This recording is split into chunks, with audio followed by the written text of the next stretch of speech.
آج کے ایپیسوڈ پہ ڈسکشن کرنے سے پہلے I would like to request you to subscribe our YouTube channel and follow us on Facebook and Twitter as well. اس کے علاوہ اگر آپ ہمیں سپورٹ کرنا چاہتے ہیں تو that you can do through a Patreon also. Facebook, Twitter اور پیٹریون کے جو لنکس ہیں وہ اس ویڈیو کی ڈسکرپشن میں آپ کو مل جائیں گی. اس کے علاوہ اس چینل کے اباؤٹ سیکشن میں بھی آپ کو ان تینوں ویب سائٹس کی لنکس مل جائیں گی. 1 اگست کو اسرائیل نے اسٹیٹ اسپانسرڈ ٹیررزم کا مظاہرہ کرتے ہوئے غزہ کے ایک ریزیڈنشل بلاک پہ، ایک بلڈنگ پہ حملہ کر دیا. It was a multi story building, اور انہوں نے کہا کہ ہم نے اسلامک جہاد جو ایک تنظیم ہے غزہ کے اندر فلسطین کی آزادی کے لیے کام کرتی ہے، اس کے ایک بڑے لیڈر کو ٹارگٹ کرنے کے لیے اس بلڈنگ پہ بم مارے. اس حملے میں لیکن وہاں پر 5 سال کی بچی سمیت کئی بے گناہ جو سویلینز تھے وہ اسرائیلی دہشت گردی میں شہید ہوئے. اس کے بعد جناب یہ ہوتا ہے کہ اسلامک جہاد جو ہوتا ہے وہ ریٹیلیٹ کرتے ہیں، وہ اسٹرائک بیک کرنا شروع کرتے ہیں، اور 3 منٹ میں ایک راکٹ اسرائیل کی طرف جا رہا ہوتا ہے. اتنے تیزی کے ساتھ وہ راکٹ مارتے ہیں. کئی سو راکٹس انہوں نے پھینکے ہیں اسرائیل پہ. البتہ ان میں سے بڑی تعداد میں جو راکٹس ہیں وہ اسرائیل کے آئرن ڈوم نے انٹرسپٹ کر لیے. کچھ ایسے تھے جو کہ آئرن ڈوم کو چکما دینے میں کامیاب ہوئے اور اسرائیل میں آ کے گرے ہیں. فلسطین کے اندر جو ریزسٹنس گروپس ہیں ان کی جو اسٹریٹجی رہی ہے آئرن ڈوم کے حوالے سے وہ یہ رہی ہے کہ آئرن ڈوم کی جو بیٹریز ہیں پہلے وہ اس کو کنزیوم کرتے ہیں، یعنی اس کے اندر بیٹریز ڈلتی ہیں، ڈفرینٹ قسم کے جو اس کے اندر راکٹس کو گرانے والے جو میزائل ڈلتے ہیں. اب جب تک وہ ری لوڈ ہوتے ہیں نا تو تب تک یہ مسلسل اس کو چلاتے رہتے ہیں. ایک تو ان کے سستے سے راکٹ ہوتے ہیں، ادھر سے وہ مہنگے میزائل ڈالتے ہیں اس کے اندر آئرن ڈوم کے اندر. لیکن once these all missiles are consumed, یعنی جب ان کی ساری کی ساری کھیپ کمپلیٹ ہو جاتی ہے تو اس کو ری لوڈ کرنا پڑتا ہے. اب اس ری لوڈنگ کے دوران یہ جو راکٹس ہیں یہ اندر گر جاتے ہیں اسرائیل کے اندر. تو یہ بہت زیادہ راکٹس اسی لیے مار رہے ہوتے ہیں تاکہ ری لوڈ کے ٹائم پہ جتنوں نے گرنا ہے اندر وہ گر جائیں. ہیونگ سیڈ دیٹ، اسلامک جہاد کے پاس اس کیپیبلٹی کے اور اس لیول کے راکٹس نہیں ہیں جتنے کہ حماس اور حزب اللہ کے پاس ہے. اب ان میں بہت زیادہ ڈفرینسز ہے، اس میں ابھی تھوڑی دیر میں بات کرتا ہوں. لیکن پہلے میں آپ کو اس کلیش کے بارے میں بتا دوں جو کہ 3-4 دن سے ہو رہا تھا. اب تک 43 فلسطینی اس کے اندر بدقسمتی کے ساتھ شہید ہوئے ہیں. اس میں 15 بچے تھے.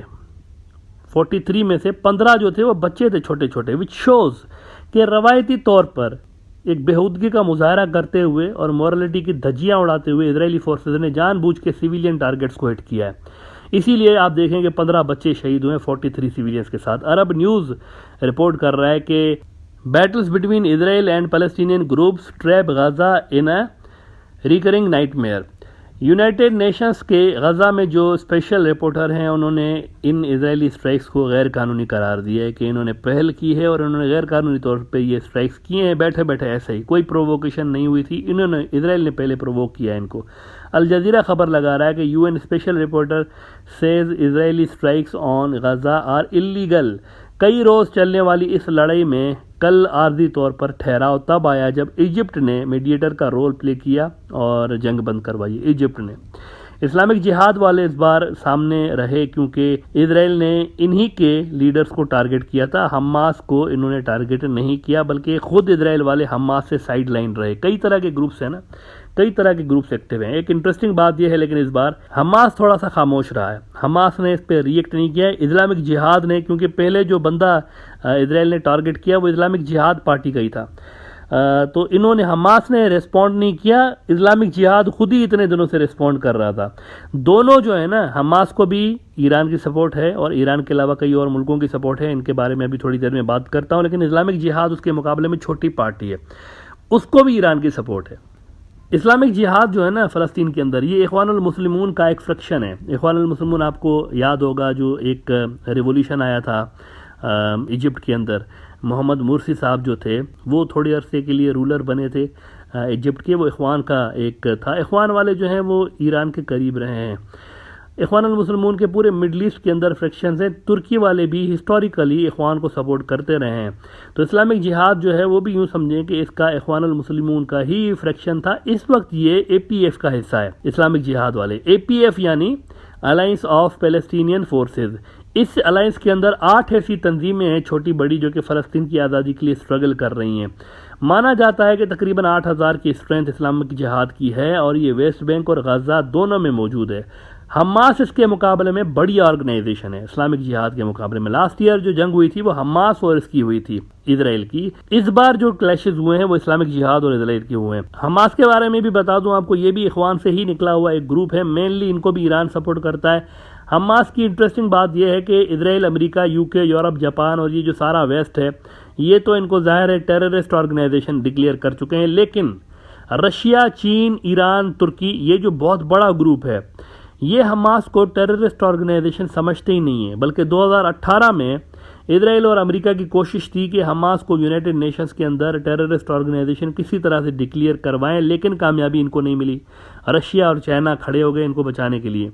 ایز آئی سیڈ کہ روس, چین, ترکی اور ایران یہ گروپ ایسا نہیں سمجھتا, وہ سمجھتے ہیں کہ ان کی جو آزادی کی اسٹرگل ہے وہ جینیون ہے. حماس کے جو لیڈر ہیں خالد مشعل اور اسماعیل ہانیہ یہ قطر میں رہتے ہیں. لاسٹ ایئر جو اسرائیل فلسطین کلیش ہوا تھا 11 روز والا, اس میں سرپرائزنگلی حماس نے اسرائیل کا بڑا نقصان کر دیا تھا. اسرائیل خود بھی ایکسپیکٹ نہیں کر رہا تھا کہ ان کے پاس ایسے ایسے راکٹس ہیں جو کہ تقریباً 45% جو اسرائیل کا ایریا ہے اس کو پیرالائز کر سکتے ہیں. اس میں حماس آگے تھا 11 روزہ جنگ میں, جبکہ ابھی جو کلیشز ہوئے ہیں اس میں حماس اس طرح سے آگے نہیں تھا. ٹائمز آف اسرائیل کہہ رہا ہے کہ Israeli officials pleased with Gaza ceasefire سے knew from start Hamas wouldn't join Islamic Jihad. وہ کہہ رہے ہیں پہلے سے ہی پتا تھا کہ حماس والے اسلامک جہاد کے ساتھ مل کے ہم سے نہیں لڑیں گے.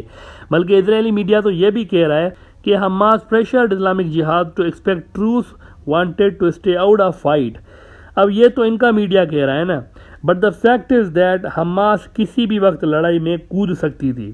یہ میں آپ کو بتاؤں, کسی بھی وقت وہ اس میں جمپ لگا سکتے تھے. حماس کو ایز آئی سیڈ کہ دنیا کے کئی ملک لیجیٹیمیٹ آرگنائزیشن تسلیم کرتے ہیں, اسی لیے حماس والوں کو ہر بار اسٹرائک کرنے سے پہلے کچھ عالمی سطح پر کوئی اپنے جو معاملات ہوتے ہیں پہلے وہ فکس کرنے ہوتے ہیں, پھر ان کو اسٹرائک کرنی پڑتی ہے. 2007 سے لے کر غزہ میں حماس کی ہی حکومت ہے, وہ صرف کوئی فائٹنگ کرنے والی آرگنائزیشن نہیں ہے اس طرح سے, وہ کچھ حزب اللہ کے جیسی ہے.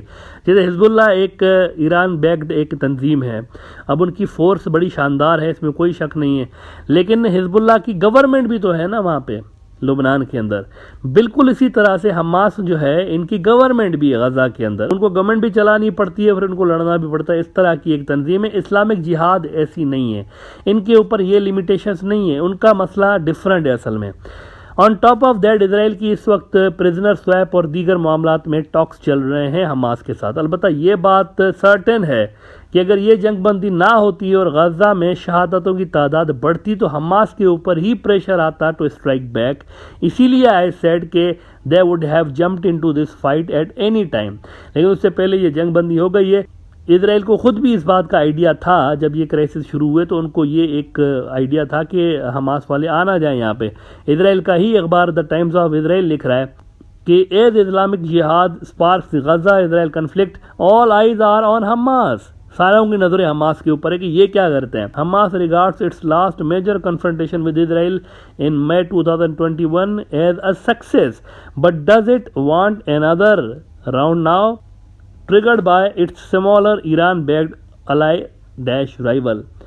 اسرائیل نے خود بھی حماس کو اس بار نقصان پہنچانے سے گریز کیا ہے اور ان کے جو ایسٹس ہیں حماس کے اس کو ہٹ نہیں کیا. اس وقت ان کا جو ٹیمپرری پردھان منتری ہے یائر لاپڈ, اس نے بھی اعلان کیا تھا کہ اسرائیل isn't interested in a wider conflict in Gaza but will not shy away from one either.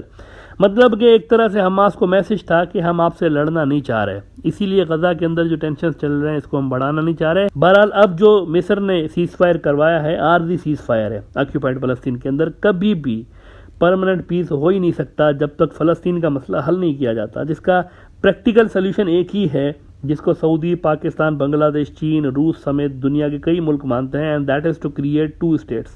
2 ریاستی فارمولہ ہی بیسٹ فارمولہ ہے, یعنی کہ اسرائیل کی بھی ریاست ہو لیکن اس کے علاوہ وہاں پر آزاد فلسطینی ملک کا قائم ہونا لازمی ہے, جس کا کیپٹل یروشلم ہوگا یا پھر کم سے کم ایسٹ یروشلم, یہ جو اولڈ سٹی والا علاقہ ہے جس کے اندر مسجد اقصی آتی ہے, وہ اس کا کیپٹل ہوگا فلسطین کا. یہ وہ فارمولہ ہے جس کو مسلم دنیا مان رہی ہوتی ہے, بہت سارے ملک. ایران نہیں مانتا, ایران کا نیریٹو ڈفرنٹ ہے. ایران کہتا ہے کہ پہلی بات تو یہ ہے کہ ان کا کوئی کسی قسم کا حق نہیں ہے فلسطین کے اوپر. یہ جو یہودی برادری ہے وہ کہتے ہیں یہ سارے کے سارے آئے ہوئے ہیں یورپ سے ان کو سیکنڈ ورلڈ وار کے بعد نکال کے یہاں پر لایا گیا, ان کو بسایا گیا اور زبردستی ایک ریاست کریٹ کی گئی ہے قبضہ کر کے. تو وہ 2 اسٹیٹ کو نہیں مانتے, وہ 1 اسٹیٹ سولوشن کو مانتے ہیں کہ ان کو واپس بھیجو یورپ کے اندر جہاں سے آئے تھے, اور ہماری جو مسلمانوں کی ریاست تھی فلسطین کی اس کو ریوائیو ہونا چاہیے, یہ ایران مانتا ہے.